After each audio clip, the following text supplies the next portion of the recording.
빌립보서를 기록한 사람이 누굽니까? 바울이죠.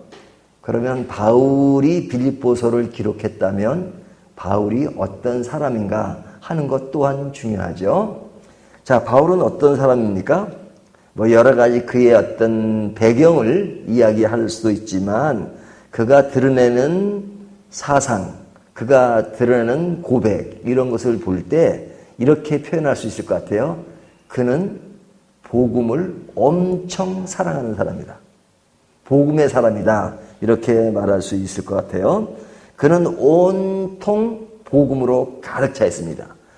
어떤 상황에서든지 복음을 이야기하고 또 복음의 관점에서 모든 일들을 진행시키는 것을 볼 수 있어요. 그러니까 바울의 생애에서 복음을 빼놓으면 아무것도 없다라고 해도 과언이 아닐 정도로 그는 복음으로 살고 복음으로 이 세상을 바라보고 복음 안에서 그의 삶의 모든 것이 주어진 것을 볼 수 있습니다.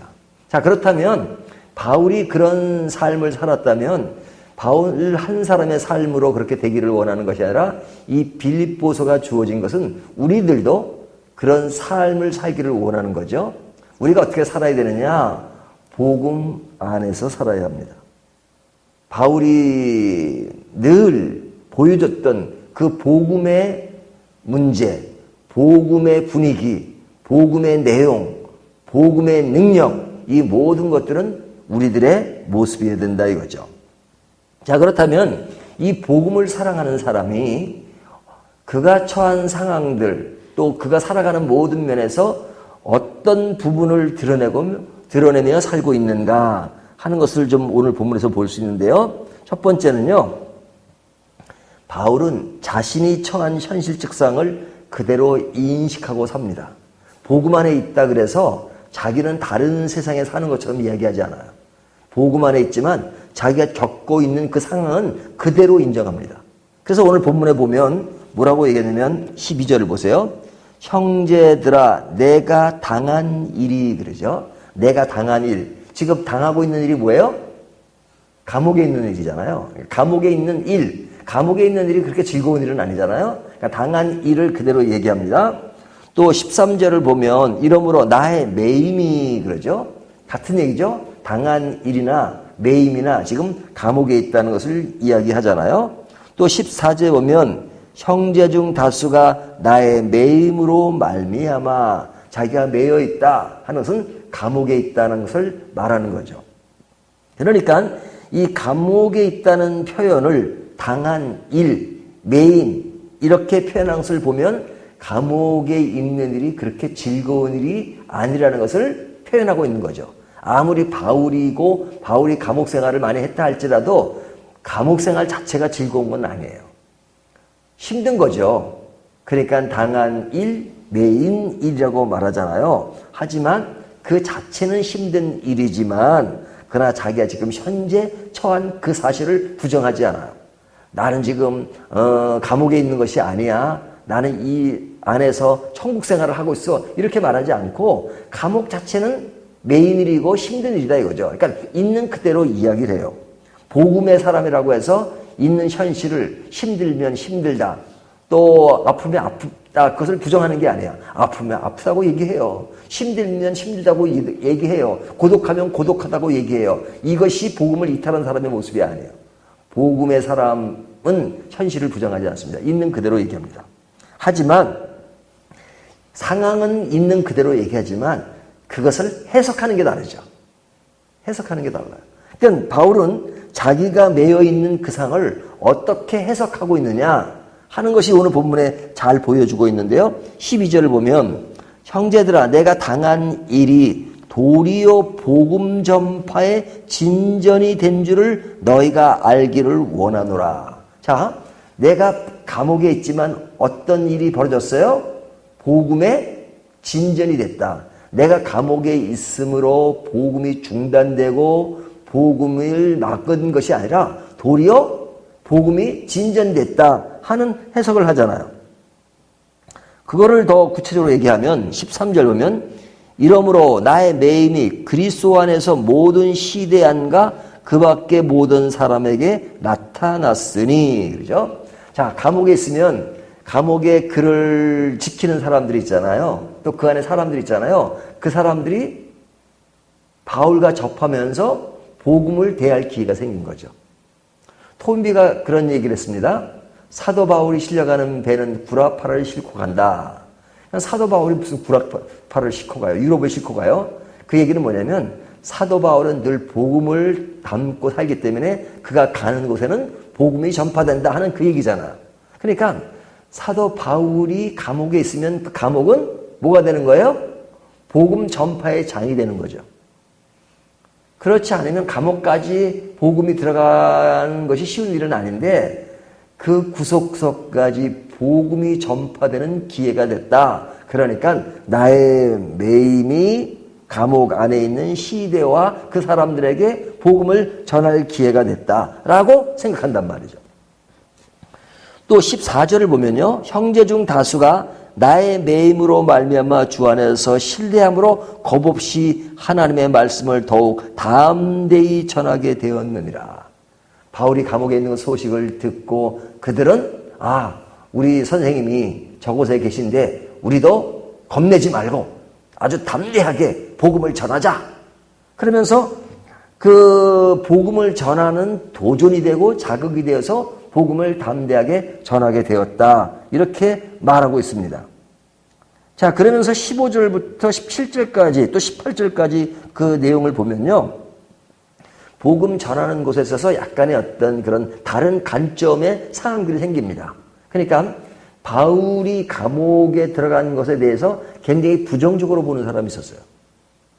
바울이 감옥에 들어감으로써 그것이 복음 전파에 유익이 되는 것보다는 복음 전파에 방해가 된다라고 생각하는 사람이 있단 말이죠.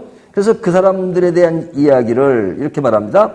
15절을 보면 투기와 분쟁으로 하는 자, 또 17절에 보면 매임의 괴로움에 더할 줄을 알고 다툼으로 전하는 자, 그죠? 그런 사람의 모습이 생겨요. 그러나 그 반대로 생각하는 사람들은 15절과 16절에 보면 착한 뜻으로 사랑으로 하는 자가 있다 이거죠. 그러니까 이들의 외형적인 나타나는 현상이 뭐냐면 한쪽은 다툼으로 한쪽은 사랑으로 하는데 사도 바울은 그 나타난 현상에 주목하지 않아요. 뭐 주목하지 않는다는 말보다는 거기에 아주 포인트를 주지 않아요.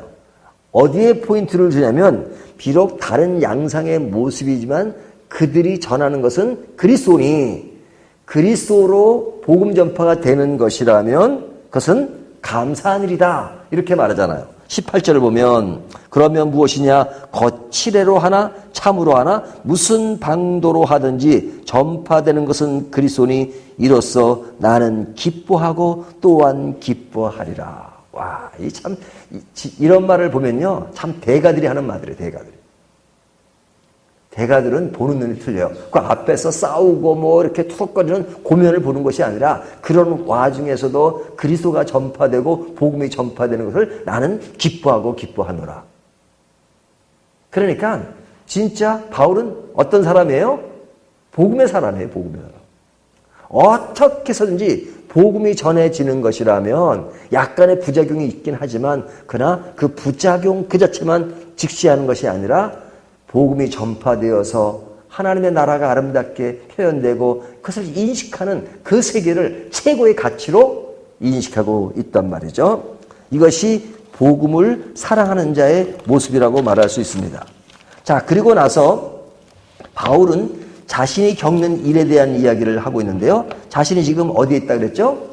감옥에 있다 그랬죠? 감옥에 있는 일에 대하여 19절부터 마지막 26절까지를 보면요. 자, 자신은 20절 나의 간절한 기대와 소망을 따라 아무 일에든지 부끄러워하지 아니하고 지금도 전과 같이 온전히 담대하여 살든지 죽든지 내 몸에서 그리스도가 존귀하게 되려 하려 하나니. 자, 감옥에 있는 것을 부끄러워하지 않는다 그래요. 부끄러워하지 않는다. 이 부끄러워하지 않는다는 얘기는 뭐 감옥이 들어가는 것이 수치스럽다는 얘기가 아닙니다. 감옥은 뭐 바울이 잘못 들어간 게 아니에요. 복음 전파다 들어간 거잖아요. 그 복음 전파하는 일이 결코 부끄러운 일이 아니다. 제가 예전에 보면은, 요즘은 좀 그러지 않는데, 예전에는 그 목사이면서도요, 그 지하철 안에서 이렇게 성경 보기 좀 약간 그렇더라고요. 다른 책 보는 건 괜찮은데, 성경을 펼치고 보려면 좀 약간 좀 창피한 것은 아닌데, 좀 이렇게 차 안에서 보는 건 좀 그랬던 생각이 들었어요. 근데 내가 왜 그러지? 전혀 창피한 일이 아니잖아요. 뭐 창피하게 생각하는 건 아니지만, 그러나 좀 더 이렇게 좀 그곳에서 보는 것은 좀 어울리지 않는 것처럼 느껴지는 것이 있었어요, 옛날에. 너무너무 자연스러운 일인데, 그래서 내가 참 이런 면에서도 참 부족한 부분이 있구나. 근데 바울은 뭐라 그래요? 복음 전하는 것, 길거리에서 복음을 전하고 하는 것이 어떤 사람은 참 전도하는 것이 쑥스럽고 그럴 수도 있잖아요. 하지만 바울은 말하기를 나는 부끄러워하지 않는다. 그래서 담대하게 복음을 전한다 하고 20절에 말하잖아요.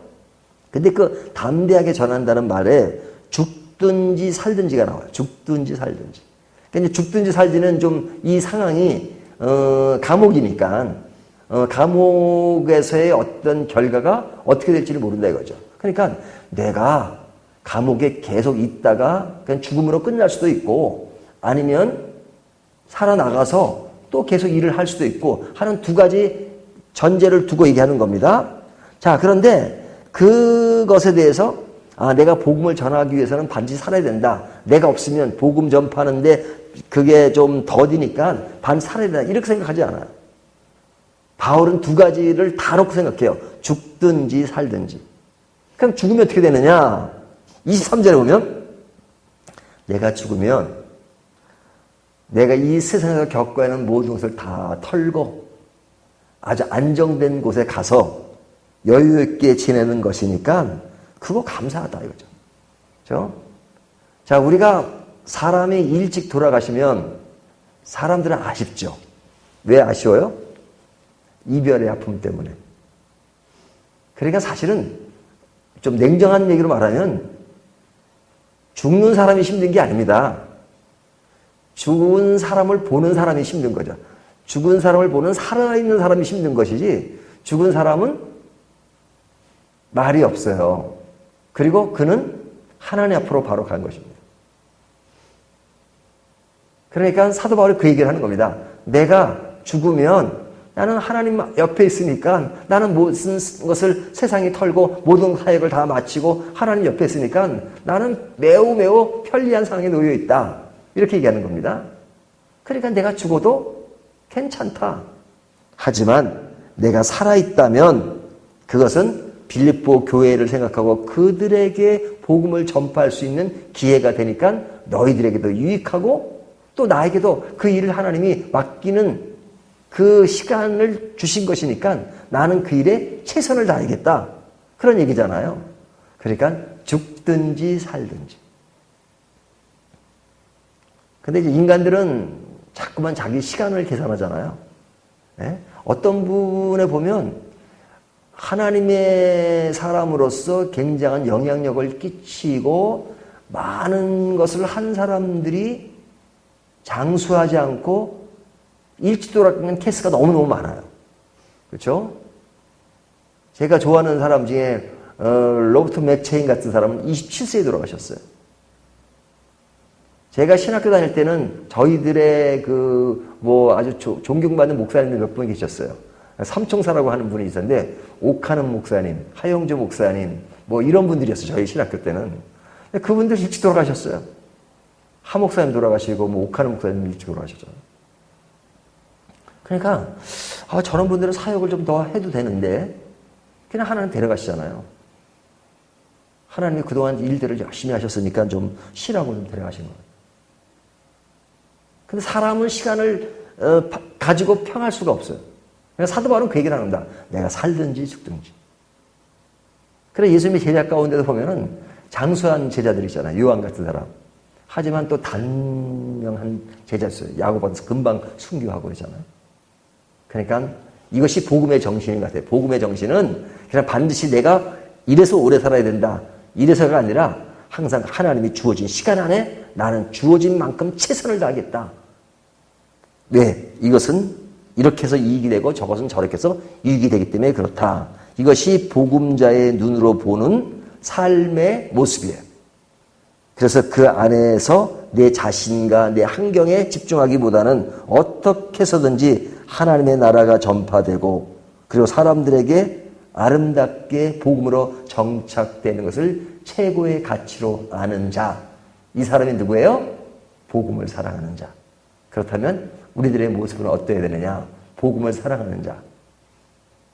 그리고 이 복음을 사랑하기 때문에 우리들의 삶 속에 엮어지는 모든 것들을 이런 시각으로 바라보고 해석할 수 있는 사람. 이것이 복음을 아름답게 만드는 자다라는 것을 본문이 보여주고 있습니다. 이런 복음 안에 함께 거하는 저와 여러분이 되시기를 주님의 이름으로 축원합니다.